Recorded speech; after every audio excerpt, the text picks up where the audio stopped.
आज से हमारा पनपतिया कोल ट्रैक भी स्टार्ट हो रहा है। 30 किलो के आसपास इन कंडियों में रखा है। आगे को बढ़ते रहना है। इन पहाड़ों के पीछे भालू का डर भी रहता है। ऐसे में पुराने घर बहुत ही अलग शैली से बने हैं। ऐसा गांव तो पहली बार देख रहा हूँ। चौखंबा पर्वत के तो बहुत नजदीक से दर्शन होने वाले हैं। तो सबसे पहले आप सभी को मेरा प्यार व नमस्कार। मेरा नाम है आलोक राणा और स्वागत है आप सभी का देवभूमि उत्तराखंड के चमोली जिले के श्री बद्रीनाथ धाम से। सुबह सुबह बाहर आते ही सामने नीलकंठ चोटी के ऐसे दिव्य और सुंदर से दर्शन हो रहे हैं। और फाइनली आज से हमारा पनपतिया कोल ट्रैक भी स्टार्ट हो रहा है।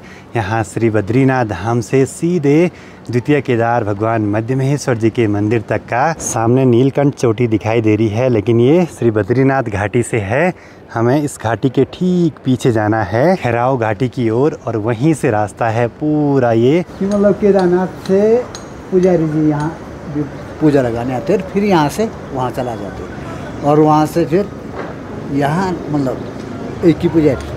अच्छा, जिस ट्रैक पर हम जा रहे हैं उस ट्रैक की एक मान्यता है कि पहले श्री बद्रीनाथ धाम और श्री केदारनाथ धाम में एक ही पुजारी जी बोला यहाँ भी पूजा करते थे और सीधे इन पहाड़ों से होते हुए केदारनाथ धाम की ओर भी जाते थे। कल रात को हम रुके थे यहाँ श्री बद्रीनाथ धाम में, होटल ऋषि गंगा में। जब मैं पहली बार श्री बद्रीनाथ धाम आया था ना साल 2012 में, तो यहाँ बिल्कुल अलग माहौल था, लेकिन अब पूरा चेंज हो गया है। बड़ी बड़ी बिल्डिंग्स बन रही हैं, कंस्ट्रक्शन हर जगह लगा है। आने वाले समय में बहुत बदलने वाला है यहाँ का माहौल।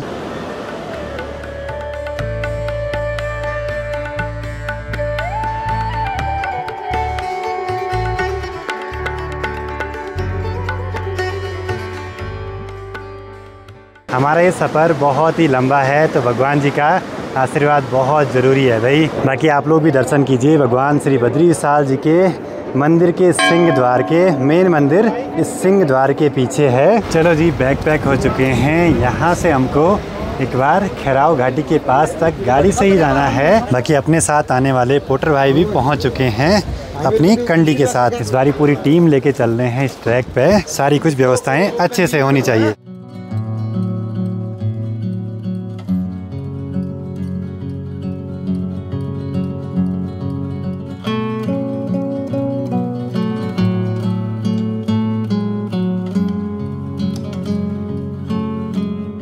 करीब 11 किलोमीटर का सफ़र तय करके श्री बद्रीनाथ धाम से अभी हनुमान चट्टी पे पहुंच चुके हैं। यहाँ पे है बजरंगबली जी का दिव्य और प्राचीन मंदिर। बस आगे के ट्रैक के लिए भगवान जी का आशीर्वाद बहुत ज़रूरी है। बस अब यहाँ से थोड़ी सी दूरी तक जाना है, सामने इस घाटी में।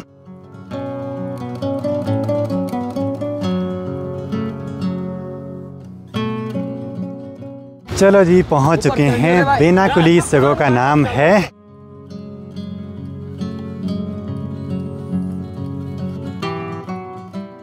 अपना ये माइक खो गया था यहाँ पे सामान उतारते हुए। हम आए थे राजधानी एक्सप्रेस से। बहुत बहुत धन्यवाद। और शुभ यात्रा। कभी भी गाड़ी बुक करनी हो यहाँ आसपास तो ये नंबर दिया गया है। ठीक 12:36 पे ट्रैक भी शुरू हो चुका है। बहुत मेहनत कर रहे हैं यहाँ पे भाई लोग। कहाँ से आप लोग? राजस्थान से। बहुत लंबे समय से सपना था हमारा पनपतिया कोल ट्रैक पर जाने का। फाइनली ट्रैक की शुरुआत भी हो चुकी है। बाकी यहाँ पे दो नदियाँ खैराव गंगा और अलकनंदा आपस में मिल जाती हैं और हमें इसी घाटी में आगे को बढ़ते रहना है इन पहाड़ों के पीछे।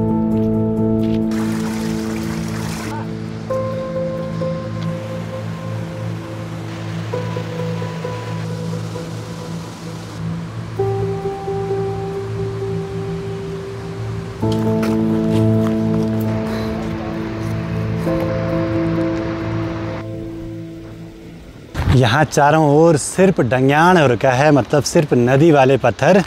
सोचे नदी में कभी इतना ज़्यादा मलबा आता होगा, और आजकल यहाँ बिल्कुल नॉर्मल सा पानी।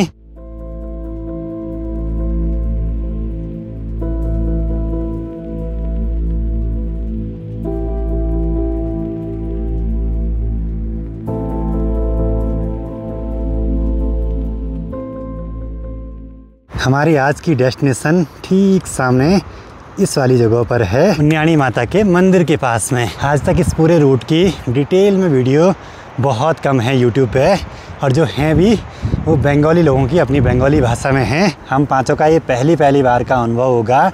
हमें ये ट्रैक खुद भी करना है और आपको भी वीडियो के थ्रू इस ट्रैक पे ले जाना है अपने साथ। आगे बढ़ते हुए यहाँ पे एक शेड मिला है जहाँ पर अपनी पूरी टीम के साथ आपको मिलवाते हैं। अभी अपने साथ यहाँ पे 5 पोटर भाई भी हैं जो नेपाल से हैं। नाम क्या है? संतोष, रविंदर, विराज, नीरज। बाकी अपने साथ 2 गाइड भाई, दीपक। बाकी जो पोटर भाई हैं उनके पास लगभग 30 किलो के आसपास इन कंडियों में रखा है। ट्रैक पे तो हम जा रहे हैं लेकिन यहाँ ये बिजली की लाइनें भी हैं क्योंकि आगे खेराव गांव भी मिलेगा हमें। ट्रैक पर पूरी टीम का एक साथ होना बड़ा ज़रूरी है, सभी का स्वस्थ होना और ट्रैक पे अच्छे से चलना भी बहुत ज़रूरी। मतलब अगले 10 दिनों तक पूरे एक परिवार के जैसे रहेंगे। मतलब सबका खाना पीना साथ में, रहना साथ में। पूरे रास्ते में ऐसे किरमोड़ की झाड़ियाँ दिखाई दे रही हैं। अब ये सूखने लगे हैं धीरे धीरे। यहाँ चारों ओर अखरोट के पेड़ ज़्यादा दिखाई दे रहे हैं और अभी एक घना सा जंगल लग गया है भाई। इसके बीच भालू का डर भी रहता है ऐसे में।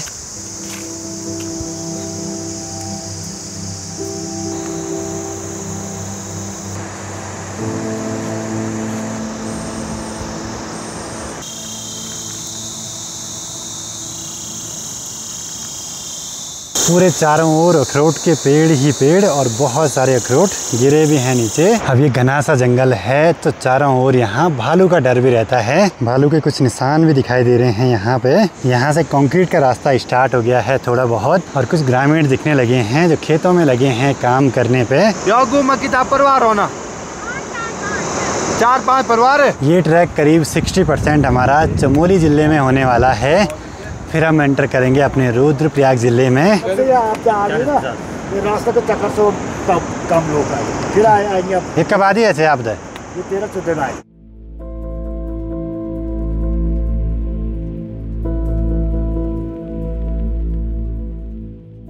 इस गांव में लाइन तो बिछी है लाइट की, लेकिन लाइट नहीं है तो सोलर से ही काम चलता है यहाँ। और घर देखिए लोगों के बिल्कुल छोटे छोटे से पुराने ज़माने के। कितनी दूर दूर बसे हैं ना गांव, वो भी मेन हाईवे के पास में होने के बावजूद भी यहाँ तक रोड नहीं। कम से कम 3 किलोमीटर हम पैदल चल चुके होंगे तब से। पुराने घर बहुत ही अलग शैली से बने हैं, पत्थर और लकड़ी के साथ कॉम्बिनेशन बना के। ऐसा गांव तो पहली बार देख रहा हूँ। बहुत कम लोग, बिल्कुल सुनसान सा माहौल। और सभी ने आजकल ऐसे कुछ घास रखी है निकाल के सुखाने के लिए। नमस्ते बड़ी, नमस्ते। हम सीधा मधमेश्वर। आप लोग ये कीजिए। अच्छा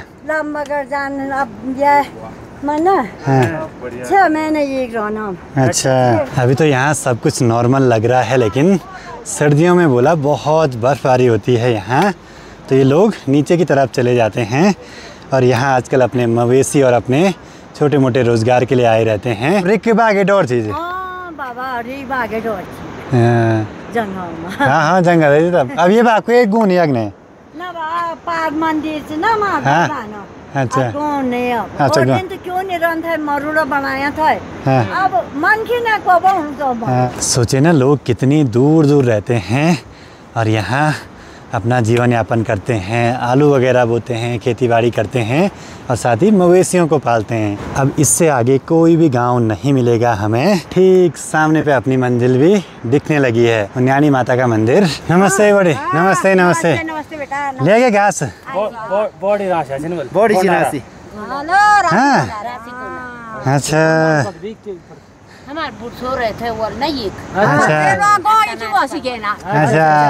अच्छा पुराना लो या के बस आवाज है।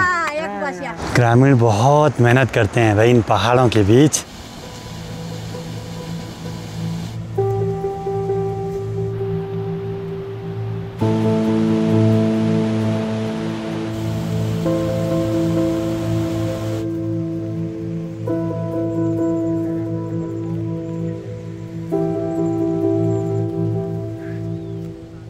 शाम के करेक्ट 4:30 बजे करीब 5 किलोमीटर का सफ़र तय करने के बाद अपनी कैंप साइट पे पहुंच चुके हैं। ट्रैक शुरू करा था हमने यहाँ नीचे, सामने हाईवे दिख रहा है और पास में उन्याणी माता का मंदिर भी है।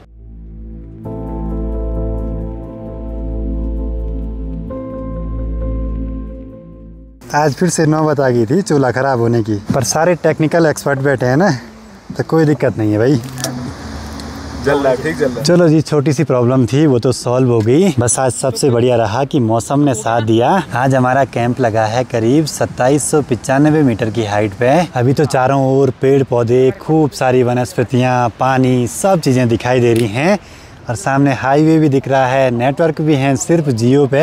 जैसे जैसे इस घाटी में आगे को बढ़ेंगे फिर हमें बर्फ भी मिलेगी, ऊंची ऊंची चोटियां भी दिखेंगी और साथ ही हमें चौखंबा पर्वत के तो बहुत नज़दीक से दर्शन होने वाले हैं। ट्रैक पे अगर पूरा ग्रुप चले तो तब तो कुछ अलग ही मज़ा आता है भाई पूरे सफ़र का। बाकी यहाँ पे जैसे ही अपना कैंप लगा तो खीरो गाँव के कुछ अपने भाई भी आए हैं यहाँ पे, सभी से मिलना जुलना हो गया अच्छे से। चलो जी, ट्रैक के दौरान ऐसा दिव्य और भव्य सा मंदिर दिखाई दे, इसकी तो फिर बात ही कुछ अलग है भाई। तो आप लोग भी दर्शन कीजिए माँ उन्याणी देवी के दिव्य और भव्य से मंदिर के, जो कि बिल्कुल इस घाटी के अंतिम छोर पे है। इससे आगे कोई गांव नहीं, कोई घर नहीं। मंदिर तो अभी खुला नहीं होगा, लेकिन धूप दीप जला देते हैं बाहर से ही। और यहाँ पे बिल्कुल भी ठंडक का एहसास नहीं हो रहा है।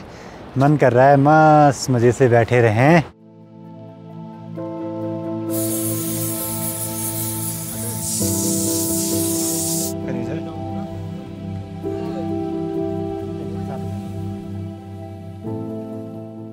अब ट्रैक के दौरान हम ऐसी ऐसी जगहों पे जाते हैं जहाँ से पूरे आकाश पे बहुत सारे अनगिनत तारे दिखाई देते हैं। चलो जी, आज का दिन भी बहुत बढ़िया रहा, सब कुछ सही रहा।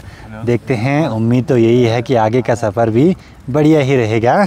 अब डिनर करते हैं और मिलते हैं आपको सीधे कल सुबह नए सफ़र के साथ और नए नज़ारों के साथ।